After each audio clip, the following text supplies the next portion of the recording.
Share Magazine, articles by Laurie A.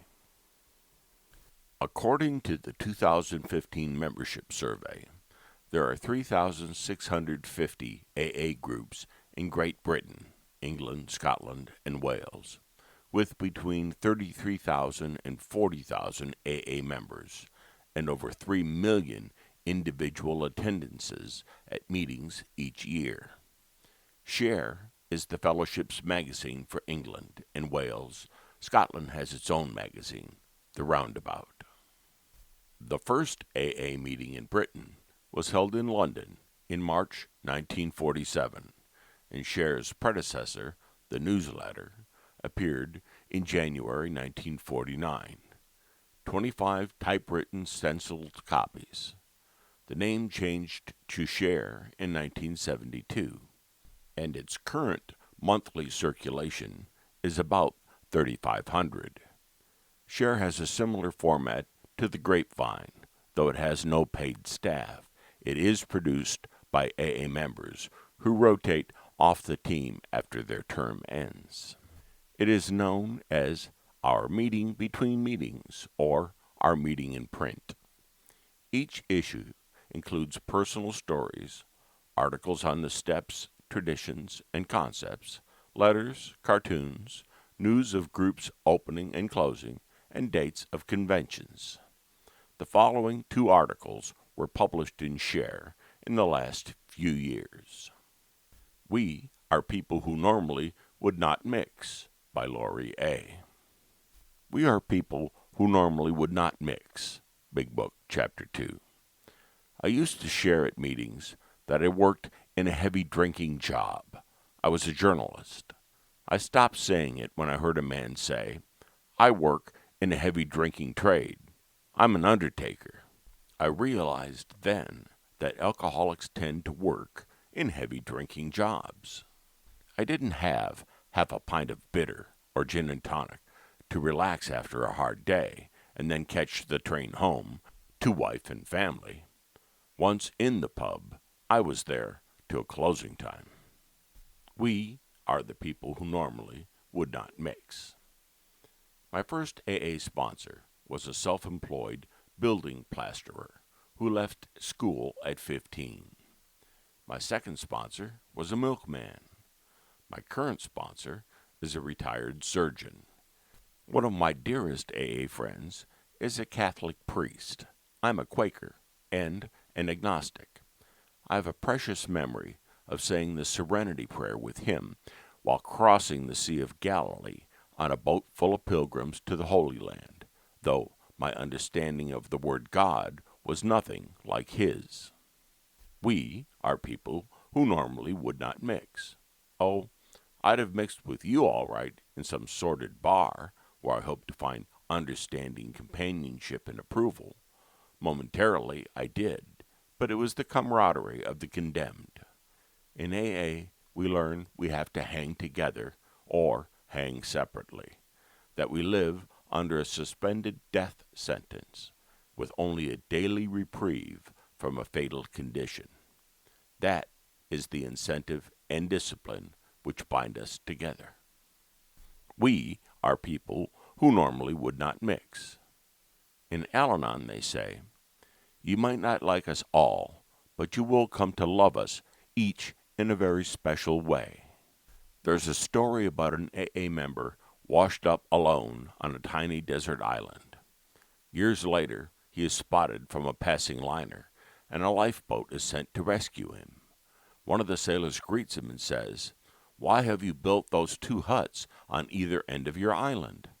The AA member, pointing, said, that one is my home group, and the other one is the meeting I don't go to. In a letter now in the AA archives, co-founder Bill W. wrote, AA will always have its traditionalists, fundamentalists, and its relativists, people who normally would not mix. In a Grapevine article, he said, so long as there is the slightest interest in sobriety, the most unmoral, the most antisocial, the most critical alcoholic may gather about him a few kindred spirits and announce that a new AA group has been formed. anti-God, anti-medicine, anti-our recovery program, even anti-each other. These rampant individuals are still an AA group if they think so. We are people who normally would not mix. The long form of our third tradition states, our membership ought to include all who suffer from alcoholism. Hence, we may refuse none who wish to recover, nor ought AA membership ever depend upon money or conformity. Any 2 or 3 alcoholics gathered together for sobriety may call themselves an AA group, provided that, as a group, they have no other affiliation. Where to find our directory of AA groups in England, Scotland, Wales, and continental Europe lists women's groups, lesbian and gay groups, big book study groups, step and tradition groups, topic discussion groups, agnostic and atheist groups, meditation groups, and others. But there is a vital proviso on the contents page which notes all groups in this directory are listed on the understanding that they are non-restrictive. No group can turn away anyone with a drink problem or insist on any conditions for attending, such as telling a newcomer they must find God, get a sponsor, or practice the steps. AA's many resources are freely available for anyone to use, but there are no instructions, no you musts. There's room for all of us in AA. The only requirement for membership is the desire to stop drinking. We are people who normally would not mix. The book Share and Share Alike, which the Share team produced to mark the British Fellowship's 60th anniversary in 2007, and which is available from GSO at York, includes contributions from men and women, young and old, a blind man, gay members, religious believers, including a Muslim and an atheist. It's called The Fellowship of the Spirit. Of course, I have my share of problems, heartaches, and disappointments. I am not excused life's slings and arrows just because I'm sober. Happy, joyous, and free, 24/7, 365? What an infantile delusion. As an active alcoholic, I knew loneliness such as few do. In AA, I found release from care, boredom, and worry. My imagination was fired, and life did mean something at last. I've enjoyed the most satisfactory years of my existence and made lifelong friends in a fellowship who have escaped disaster together. Copyright Share Magazine, reprinted with permission. Do chips help or hinder our primary purpose? By Laurie A. Tradition 6. An AA group ought never endorse, finance, or lend the AA name to any related facility or outside enterprise, lest problems of money, property, and prestige divert us from our primary purpose. I don't collect chips, the medallions given by some AA groups to mark members' sobriety dates, but I made an exception on my 30th anniversary. I went to meetings of 3 groups that offered chips and collected one each for my wife, son, and daughter. If anyone deserves a medal, they do for not giving up on me in the dark drinking days and for encouraging me in recovery. They never stopped loving me. I know some members feel giving and receiving chips is a positive way to celebrate sobriety, but to me, expecting recognition for staying sober would be like a drowning man calling for a round of applause after grabbing hold of a life belt. As a U.S. General Service Board committee set up in 1992 to consider the awarding of chips noted, any attempt to make medallions more than a symbol may lead perilously towards ego inflation and self-glorification, rather than ego deflation. See Tradition 12. There are other aspects of the practice that concern me. AA does not authorize or produce chips or jewelry, bumper stickers, etc., and outside bodies that sell them to groups and at conventions are using the AA name and logo without AA's permission.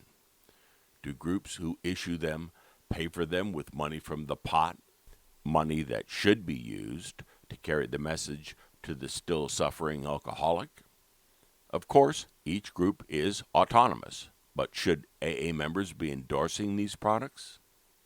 As far as I know, AA in Great Britain has not had to defend its copyright to the circle and triangle logo in the courts, but it was happening in America, where the symbol was being exploited by all sorts of commercial enterprises, including treatment centers. That abuse prompted the 1992 U.S. Conference to ask the trustees to consider the problem and make recommendations.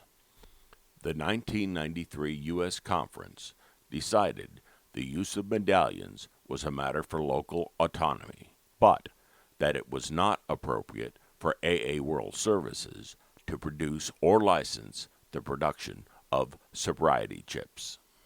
The committee had commented that a public lawsuit is a public controversy, something in which our tradition 10 says we may not engage, and the seventh tradition reminds us experience has often warned us that nothing can so surely destroy our spiritual heritage as feudal disputes over property, money, or authority. Of the circle and triangle logo, it commented, "We suspect the belief that we, or anyone, can possess the symbol is a fallacy. It actually works against the foundation of the steps that led us to sobriety. Ownership necessarily involves control, and to argue over that control through litigation takes the focus away from the fact that we are ultimately powerless." Immediately after the conference of the U.S. General Service Board accepted AA World Services, AAWS's, recommendation to discontinue protecting the circle and triangle symbol as one of AA's registered marks.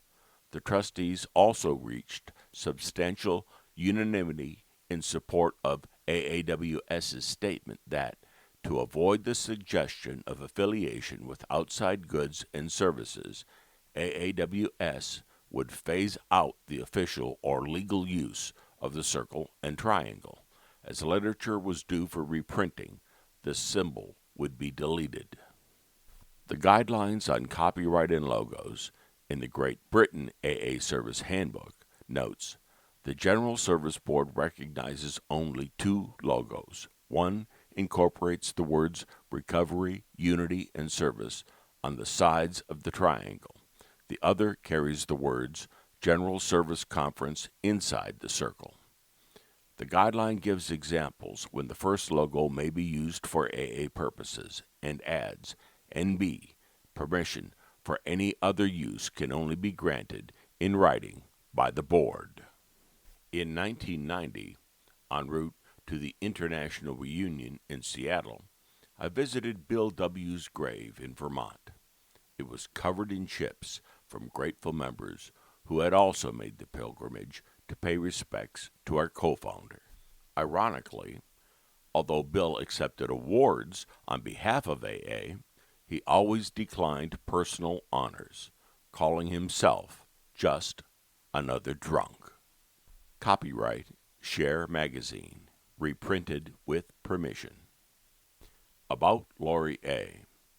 Laurie A. is a retired national newspaper and BBC journalist in the UK. His sobriety date is August 10th, 1984. He served on the Great Britain AA Literature Committee and edited Share, the British Fellowship's national magazine, and Share and Share Alike, a book celebrating 60 years of AA in Britain in 2007. The original print version of this article, Share Magazine Articles by Laurie A., may be found on the website aabeyondbelief.com in the Language of Recovery section, dated July 31, 2016. This audio version was produced January 5th, 2000.